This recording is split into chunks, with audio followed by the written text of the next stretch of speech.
How's everybody doing today? Today, this ain't going to be much of a video. I mean, what can I really show you?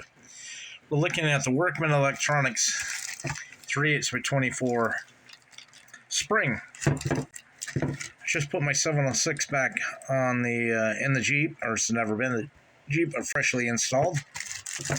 I don't want to put a spring at the base of the antenna, so we got this Workman KA-52, but apparently it's not stainless steel because if you look in the package, it's a bunch of rust.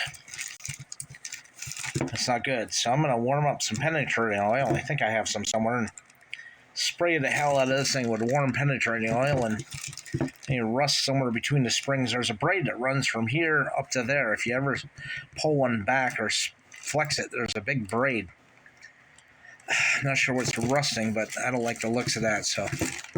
Anyways, let's get this thing opened up and see what we're looking at. It's about approximately 4 inches long, they claim. If you look there, 4 inches close enough. The thread's about a 1/2 inch long. That is more than what I expected. Yeah, a little over 1/2 inch.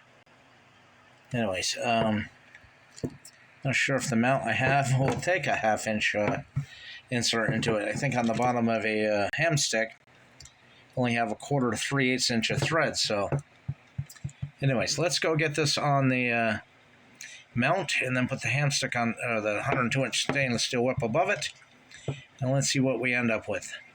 I got that on there, but that is too much weight for that mount. I got to take that spring off there. There's too much pressure on there.